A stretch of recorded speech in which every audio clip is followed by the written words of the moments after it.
राहुल अपनी जिंदगी में हमेशा सीधा और सच्चा रहा था। एक छोटी सी कंपनी में अकाउंटेंट था, लेकिन उसके सपने बहुत बड़े थे। अपने माता पिता को खुश रखना, उनकी हर जरूरत पूरी करना। एक दिन ऑफिस में काम करते करते अचानक उसके मोबाइल पर एक अनजान नंबर से कॉल आया। हेलो, राहुल बोल रहे हैं? आवाज बहुत मीठी थी। जी, लेकिन आप कौन? मैं आपको जानती हूं, लेकिन आप मुझे नहीं जानते।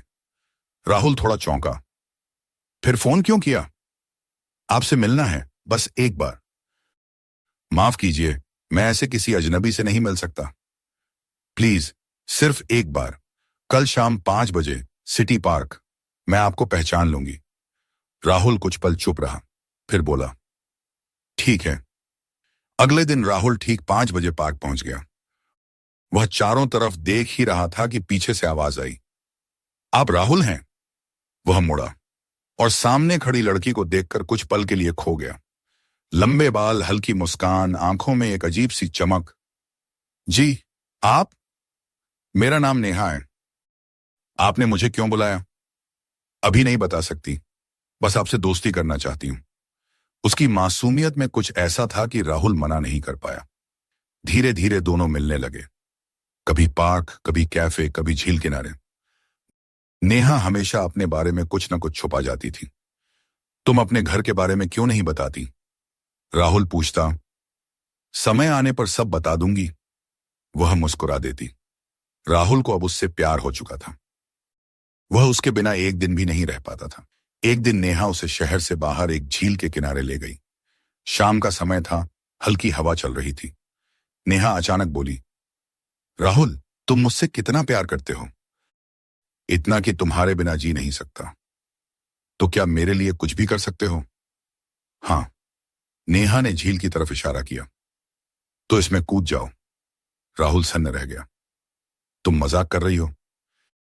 नहीं, मैं देखना चाहती हूं कि तुम सच में मुझसे प्यार करते हो या नहीं। राहुल ने कुछ सेकंड उसे देखा और फिर चटाक, उसने नेहा को थप्पड़ मार दिया। तुमने मुझे मारा? नेहा गुस्से में बोली। राहुल की आंखों में गुस्सा और दर्द दोनों थे। हाँ, मारा, क्योंकि तुम प्यार का मतलब नहीं समझती। प्यार जान देने का नाम नहीं होता नेहा। मेरी जिंदगी सिर्फ मेरी नहीं है, मेरे माता पिता का भी हक है इस पर। अगर तुम सच में मुझसे प्यार करती तो मुझे मरने के लिए नहीं कहती। नेहा चुप हो गई।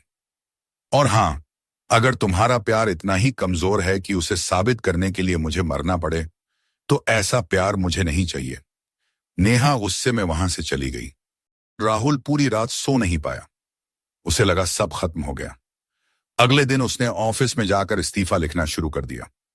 तभी उसका फोन बजा। हेलो, प्लीज फोन मत रखना। यह नेहा थी। राहुल चुप रहा। कल जो हुआ उसके लिए माफ कर दो। उसकी आवाज कांप रही थी। मैं पूरी रात सोचती रही और समझ गई कि तुम सही थे। मैंने प्यार को गलत समझा था। राहुल, मैं तुमसे सच में प्यार करती हूं और अब मैं तुम्हारे साथ जिंदगी बिताना चाहती हूं, बिना किसी शर्त के। राहुल कुछ पल चुप रहा। एक बात बताओ नेहा। हाँ? तुमने शुरू में अपने बारे में क्यों नहीं बताया?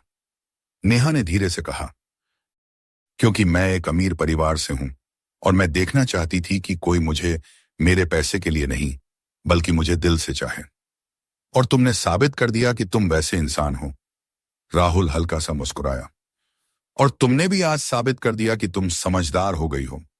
कुछ महीनों बाद राहुल और नेहा की शादी हो गई। नेहा ने अपने परिवार को मना लिया और राहुल ने भी अपने माता पिता का आशीर्वाद लिया। अब दोनों साथ थे, एक दूसरे के लिए, अपने परिवार के लिए और एक नई जिंदगी के लिए। शादी के बाद एक सुबह नेहा ने राहुल से कहा, जानते हो, उस दिन अगर तुम झील में कूद जाते तो शायद मैं तुम्हें खो देती। राहुल मुस्कुराया। और अगर मैं कूद जाता तो यह नई सुबह कभी नहीं आती। नेहा ने उसका हाथ थाम लिया। अब हर सुबह नई होगी, हमारे प्यार के साथ।